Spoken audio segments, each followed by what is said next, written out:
जय श्री राम दोस्तों, जय श्री कृष्णा, जय राधे कृष्णा। तो आज हम बात करने वाले हैं महाभारत के ऐसे योद्धाओं के बारे में जिनको सिर्फ और सिर्फ छल से ही मारा गया। अगर इनको छल से नहीं मारा जाता तो महाभारत का जो युद्ध का वो परिणाम आया वो कुछ और ही होता। तो हम आज बात करने वाले महाभारत के ऐसे शक्तिशाली योद्धाओं की जो अपराजय थे, जिनको छल से मारा गया। तो सबसे पहले बात करें हम कौरव पक्ष की ओर की, तो कौरव पक्ष की ओर से सबसे पहले आते हैं जिसकी वजह से महाभारत का युद्ध हुआ, जिसका नाम था दुर्योधन। दुर्योधन एक बहुत अच्छा गदाधारी था, बहुत अच्छा गदाधारी था। ये मैं नहीं बोल रहा हूँ, ये महाभारत में लिखा हुआ है। भगवान बलराम ने उसे गदा युद्ध सिखाए थे और बलराम जी ने बोला था कि तुम गदा युद्ध में अब सर्वश्रेष्ठ हो चुके हो। दूसरी बात, दुर्योधन के अंदर गजब की शारीरिक शक्ति थी, जिसने वो खुद से बनाया था। किसी का वरदान किसी को नहीं मिला था, जबकि भीम को 10,000 हाथियों का बल मिला था। पहले से उनके अंदर 1,000 था, बाद में फिर उन्हें वरदान के रूप में मिला था। अर्जुन को भी कई सारे वरदान मिले हुए थे। अर्जुन के साथ स्वयं श्री कृष्ण भगवान थे, श्री हरि थे। और दूसरी बात आती है भीष्म पितामह की, जिन्हें एक वरदान मिला था कि इच्छा मृत्यु का, शक्ति और बल का कोई वरदान नहीं मिला था। उन्होंने खुद से उस बल और शक्ति को अपने ब्रह्मचर्य का पालन करते हुए अर्जित किया था। और वो इतने ज़्यादा शक्तिशाली थे कि उनको कोई नहीं हरा सकता था। तो बात यह है कि 10 दिन तक महाभारत में वो सेनापति थे और 10 दिन में उन्होंने 11 अक्षौणी सेना में से 6 अक्षौणी सेना को अकेले ही मार दिया था। और पांडव फिर एकदम परेशान हो गए थे कि अगर भीष्म पितामह ऐसे ही रहे तो हम सब मारे जाएंगे।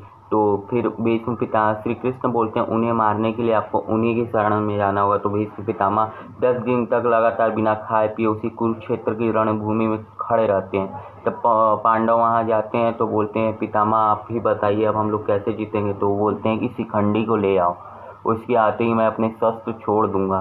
तो फिर वो खुद बताते हैं कि उनकी मृत्यु नहीं, उनको कैसे हराया जा सकता है, क्योंकि वो निहत्थे लड़कियों और निहत्थों के आगे शस्त्र नहीं उठाते थे।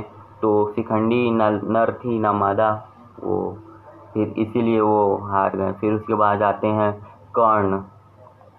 कर्ण महाभारत के ऐसे पात्र हैं जिनको बहुत ज़्यादा महाभारत में हेट मिला था, क्योंकि वो दुर्योधन की तरफ से थे। लेकिन आज के समय में मैं बता दे रहा हूँ कि कर्ण को बहुत कम लोग होंगे जो हेट करते होंगे। बहुत लोगों को कर्ण का चरित्र बहुत पसंद है, मुझे खुद पसंद है कर्ण के। बस कुछ बातों को हटा दिया जाए, ध्यान ना दिया जाए, तो कर्ण जैसा महाभारत में कोई योद्धा नहीं था। कर्ण की जान दानवीरता देख ली जाए, वीरता देख ली जाए, और स्वयं का सामर्थ्य और पुरुषार्थ उसने खुद बनाया था। सिर्फ श्राप और कुछ गलत कर्मों की वजह से और अधर्म का साथ देने की वजह से ऐसा हुआ, क्योंकि स्वयं श्री कृष्ण को कर्ण के लिए वो एक मंत्र, क्या बोलते हैं, श्लोक पढ़ा था श्री कृष्ण ने कर्ण के लिए। और श्री कृष्ण जिसकी तारीफ करते तो हम लोग क्या ही हैं, वो तो भगवान है।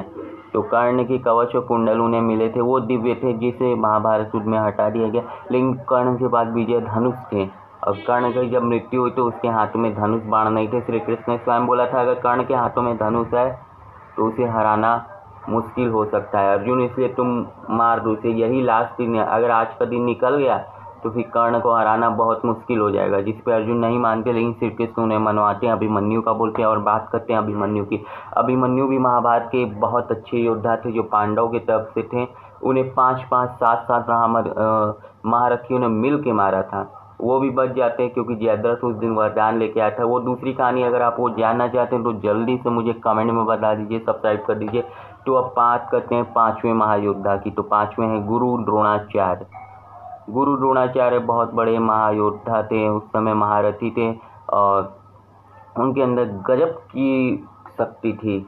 उतने आयु के होते हुए भी उनके अंदर गजब की शक्ति थी, उनके अंदर सारे दिव्यास्त्र की शक्ति थी। अगर वीडियो अच्छी लगे तो सब्सक्राइब करिए, कमेंट में बताइए कि आपको क्या क्या जानना है। जय श्री राम दोस्तों।